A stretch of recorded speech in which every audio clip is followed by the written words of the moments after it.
Welcome back to our final lesson.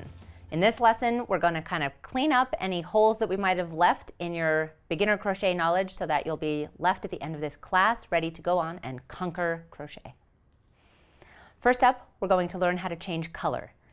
The nifty thing about changing color is that it not only allows you to add color work into your crochet, either by striping or making nifty designs in your work, it's also the same technique you'll use to change within the same color of yarn. So when you run out of one ball of yarn, if you're making a big project, this is how you'll add your next ball of yarn of the same color. So we're going to call it changing colors, but it's all the same technique. It's just changing to another ball of yarn. Here's how we'll do it. In this example, I'm using double crochet, but the concept and the technique is the same regardless of the stitch you're going to use. What you do is you work up to, but not including, the very final step of the stitch when you have 2 loops remaining on your hook. So for double crochet, that means I inserted my hook into the next stitch, pulled up a loop, yarned over, pulled through 2 loops on the hook, and now I have 2 loops remaining. And instead of finishing the stitch, I'm going to leave that right there for now, drop the old color, we call it old, bring in the new color. In this case, I'm just going to use this blue. And I'm tensioning the yarn here, leaving the pink, holding it with my middle finger to the fabric behind so that it's easier to tension. And I'm pulling the new color through the last step of the stitch. And now I'm going to put this down so you can see very clearly how the stitch is finished with the new color. And then what happens next is we continue with the new color. We leave the old color dangling. If you're not going to be picking it up again sometime soon, you can cut the yarn, leaving about a 6-inch tail for weaving in later. Don't worry about knotting it. Weaving it in will secure it nicely. And you continue crocheting in your new color. I'm going to make a couple of stitches so that it'll be really clear what this looks like. Okay, very clean, neat transition from one color to another. I'm going to show that one more time. I'm going to pull out the new color. And we'll just do it really quickly one more time. So again, you want to make sure that you do this in the stitch before you want the new color to begin, right? Yarn over, insert my hook, work up to the last step of the double crochet. Don't finish the double crochet. Drop the old color, pick up the new color, draw the new color through the last step to complete the double crochet, and then continue crocheting in the new color. And if you want, you can hold those strands of yarn at the top of your work and crochet over them as a way to begin weaving in your ends. You'll want to finish weaving in your ends later using a yarn needle and zigzagging around behind your work on the wrong side so that you can really secure those ends in. But this is a very neat way of changing yarn.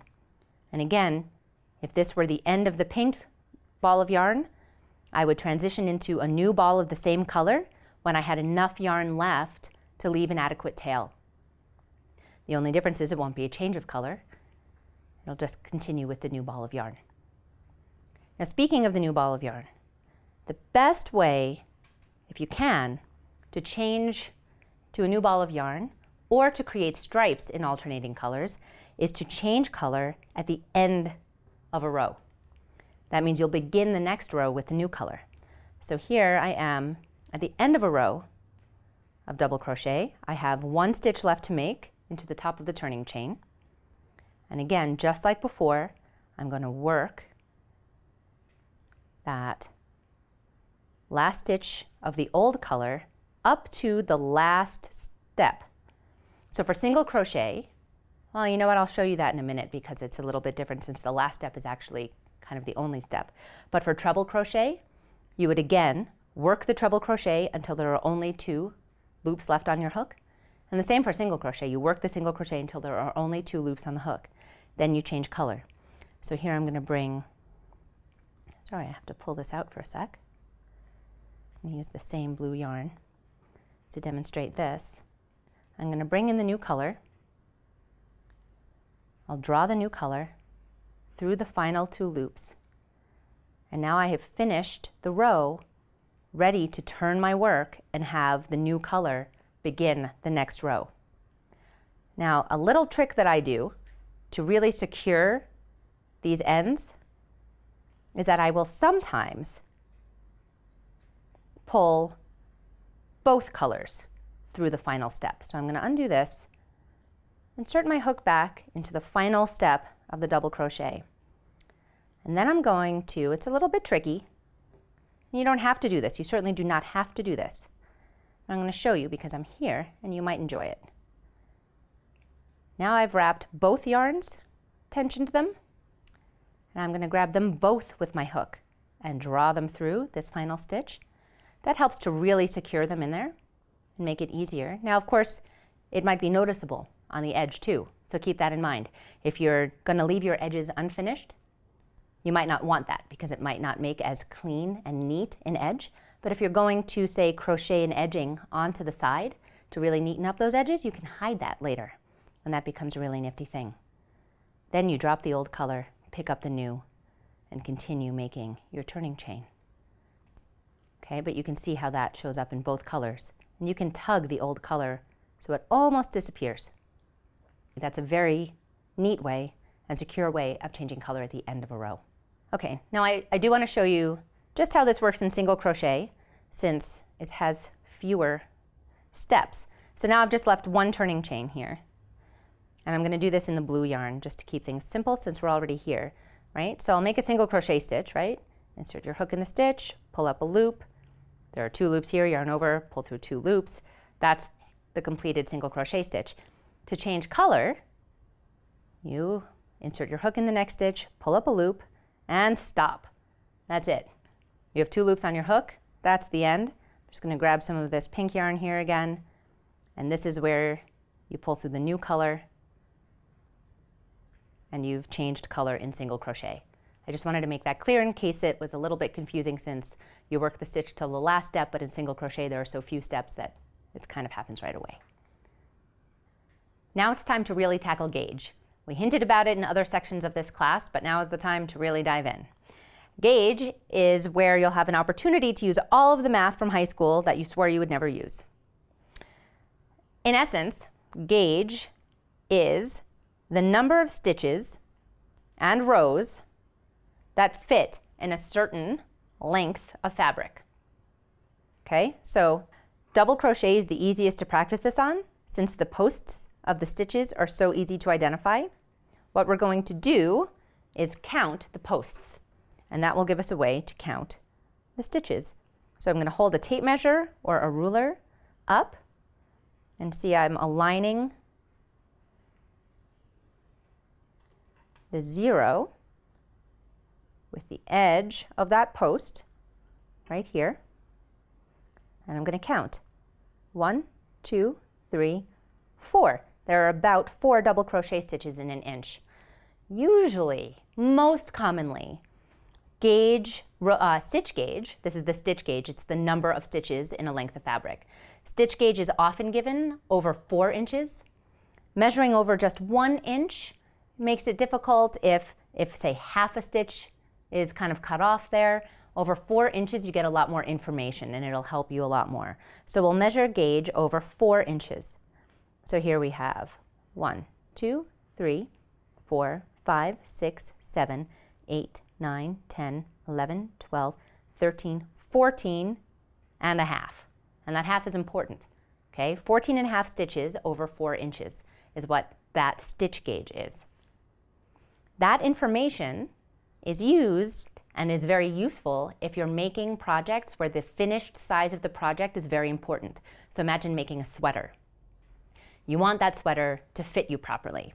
If the gauge as listed in the pattern says 14 stitches over 4 inches is your gauge, and when you make a swatch at the beginning of your pattern and test your gauge out and you get 14 and a half stitches per 4 inches, that means that your sweater is going to be smaller than the intended finished size. The way to adjust for that is to go up a hook size a little bit. So your stitches will be a little bit bigger and hopefully you'll be able to shave off that half a stitch that's too big. Does that make sense? Think about that for a while, and you can experiment with that later. If the gauge of the gauge listed in your pattern says that you're supposed to have 16 stitches over 4 inches and you only have 14, did I do that math wrong? Nope, I didn't do the math wrong. Sorry, I get really confused talking about this because I have to do all the math in my head. You will have the benefit of having paper to do all this math on. If your pattern tells you that you're supposed to have 16 stitches over 4 inches and you measure only 14, then you're going to need to go down a hook size to make your stitches smaller so that you'll end up being able to fit 16 of the stitches into the 4 inches. This is where, right, we get ratios and all of that kind of fun stuff. So that, I just showed you how to measure the stitch gauge. We also measure the row gauge, and that'll affect, say, the length of a sweater. Now we just take our measuring tape or our ruler and hold it perpendicularly. And here, look at that. It's about 4 inches from the top to the bottom of this swatch. And now we count the rows. 1, 2, 3, 4, 5, 6, 7, 8, 9 rows. Now you'll notice, right, we're measuring only 4 inches here. We have 9 rows and 14.5 stitches. So crochet stitches are quite a lot taller, depending on the stitch that you're using, than they are wide. Something to keep in mind when you plan out projects. So that is how you measure gauge. It's a very, very important skill to have, especially when you're going to be making projects that need to be a particular size. Hats are a very simple project that needs to be a particular size, or else you're going to end up with either a ginormous bucket on your head or a tiny, tiny little thing that won't fit. Just to kind of show this a little bit more closely, I'm going to bring in a swatch that I made in the same yarn with a hook size just 1 size smaller. This double crochet swatch I made with a 5mm hook. This double crochet swatch I made with a 4.5mm hook. 1/2 millimeter difference in hook size. And you can see very clearly that the stitches in this swatch are tighter and closer together. The swatch is slightly shorter than the other. And in fact, we can measure the gauge.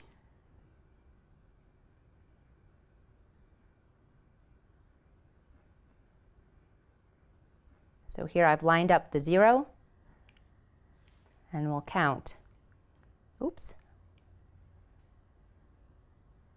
1, 2, 3, 4, 5, 6, 7, 8, 9, 10, 11, 12, 13, 14, 15, 16.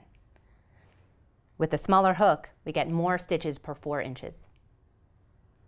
Here I also have a swatch that I made with a slightly larger hook. So this is the original double crochet swatch made with a 5mm hook. Here's a double crochet swatch made with a 5.5mm hook. So again, just a 1/2 millimeter size bigger, and you can see very clearly the stitches are bigger, there's more space between them, the stitches are obviously taller, the whole swatch is bigger. There will be fewer stitches than 14.5 within a 4-inch stretch. That is all you need to know about gauge. I want to talk a little bit about slightly different ways you can make your stitches to create nifty surface patterns. This is a swatch of 1/2 double crochet made, normally it's the same swatch in fact, that I used earlier in this lesson to show you what 1/2 double crochet fabric looks like. This swatch was also made in 1/2 double crochet, and you can see that it's a little bit different. How did you make it look that different, Kim? Well, I'll tell you. I made it look that different by inserting my hook only through the front loop of the stitch, right? So when we were first going over the basics and how to make the stitches and work in rows, I explained that unless you're told otherwise, you always insert your hook through both loops of the stitch from the previous row. But if you break that rule and you insert your hook only through the front loop, you end up with a nifty design like this, and I'll show you how to do that. In this swatch over here, this is really a much more dramatic texture that looks a bit like ribbing, and it is in fact quite stretchy. Like the cuff of a sweater is stretchy if you do it right, or if you want a stretchy cuff. This kind of ribbing is achieved by making stitches only through the back loop only. And like the other swatches, the stitches I use here are half double crochet, but the concept applies to any of the stitches that you would make in crochet. So how do you do this? I will show you.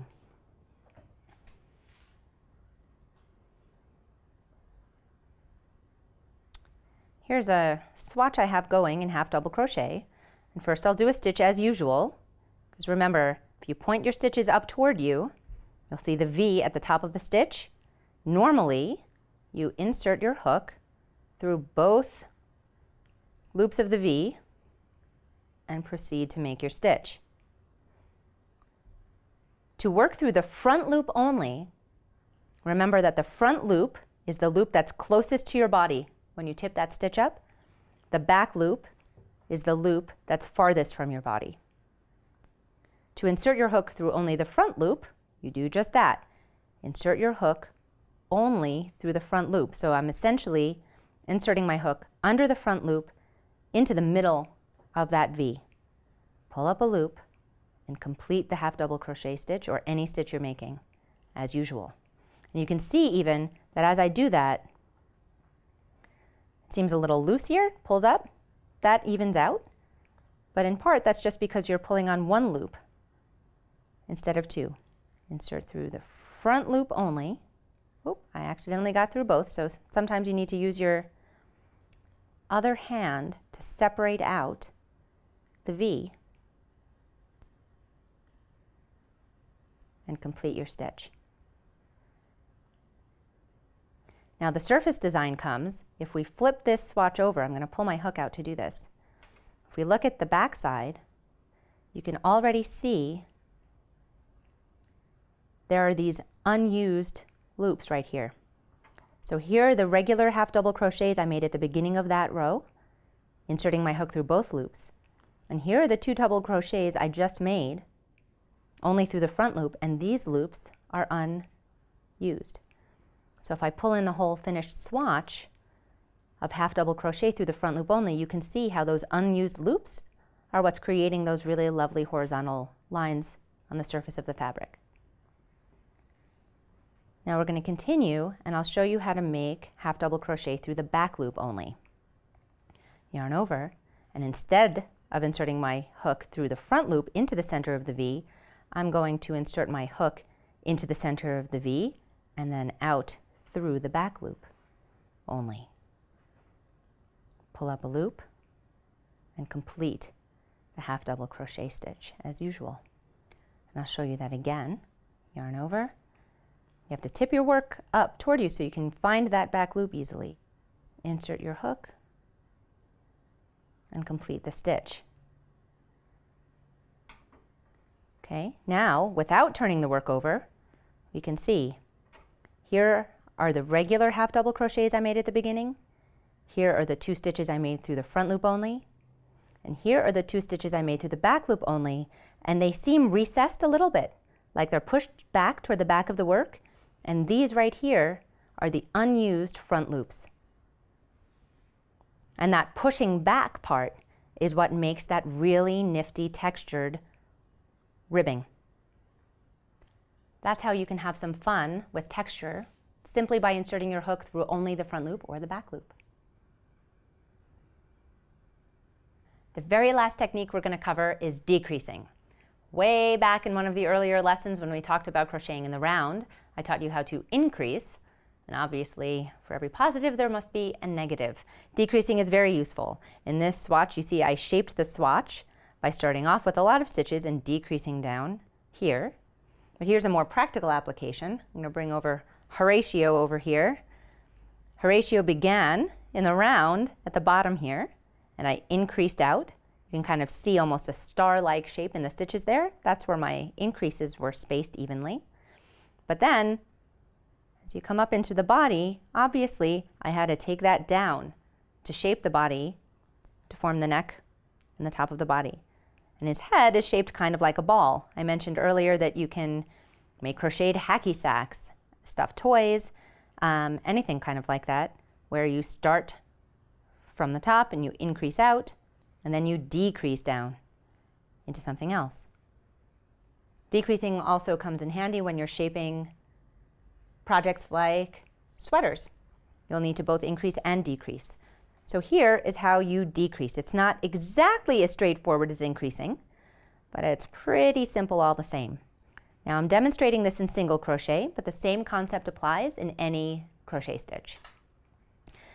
The abbreviation for decreasing in single crochet is SC2 TOG. The TOG stands for together. It's single crochet 2 together. So it's as if you're taking 2 single crochet stitches and making 1. So in this example, we're going to take the next 2 stitches, 1 and 2, and decrease them down into 1. And the way you do that is you insert your hook in the first stitch, as usual, yarn over and pull up a loop, and then you work on the stitch until the last step when 2 loops remain on your hook. As I showed you when we were changing colors, in single crochet that means that's it, you're done. After you pull a loop through the stitch, that's the last stage. There are 2 loops on your hook. If you're working double crochet, you would insert your hook in the next stitch, yarn over, pull up a loop. There would be 3 loops on your hook. You would draw the yarn through the first 2 loops until 2 loops remained, then stop. Now you insert your hook, you leave those 2 loops on your hook, you insert your hook in the second stitch, yarn over and pull up a loop, and that's it. You stop at the same stage of the stitch completion, and in this case you end up with 3 loops on your hook. Then you yarn over and draw through all 3 loops on your hook. And I want to show you that pretty clearly here. If you tug up on that decreased stitch, see how you get 2 holes opening up? That's from the first stitch and the second stitch. And now, at the top of this stitch, you have just the 1. We'll do that one more time. We'll decrease the next 2 stitches, work them together. You insert your hook in the next stitch, pull up a loop, work the stitch until only 2 loops remain, insert your hook in the next stitch after that, pull up a loop, work until 1 step before the end of the stitch, then yarn over and draw through all of the loops on your hook. And you have decreased 2 stitches into 1. And here's just one more example of how increases and decreases can work together. This is a very simple ripple pattern. You can find ripple blankets, you might recognize them from the zigzag blankets of decades past. It's a really fun pattern to make. It's very relaxing because it's repetitive and simple. In this swatch, you can see a bunch of these techniques that we covered in this lesson all working together. On the one hand, we have increases, which, well, we didn't cover those in this lesson, but we learned them earlier in the class.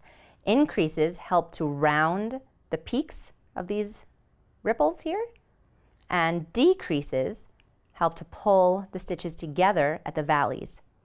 So you have decrease, increase, decrease, increase, decrease, and that creates the zigzag pattern going through. We also see some striping going on. To make this swatch, I used 2 different self-striping yarns. A self-striping yarn is really cool. It's where the color work is kind of done, all that work is done for you by the yarn. The yarns are specially dyed to transition from color to color over the length of the yarn. It's very cool.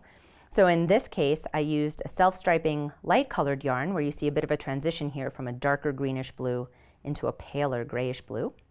And I alternated that with stripes of a very earthy, darker greenish, brownish color. And then I alternated again. And then the darker greenish, brownish color transitions into this sort of lovely turquoisey, greenish blue color. And so the interplay of different colors and this texture, I find it really relaxing, and it's a really fun thing to do. But you can see how you can combine the various techniques that you've learned over the course of this class to make all sorts of things that are quite sophisticated looking, and nobody will know that you're just beginning. So this concludes the instructional part of our class. Thanks so much for joining me. If you have questions, please ask them and I will answer them as well as I can. I'd love to see photos of any struggles that you're having, but also show me photos of your successes. I want to see the first project that you make. I want to see the 4th project that you make and any swatches that you have. So please stay in touch and let me know what's going on, and I will do my best to help you out if you're having some problems. I have enjoyed teaching this class so much. I hope that you enjoy crochet and that you continue experimenting with it, taking risks. It's okay to mess up, get comfortable ripping things out, and find a groove where you're really comfortable so that you're having fun, because that is the whole point of making stuff.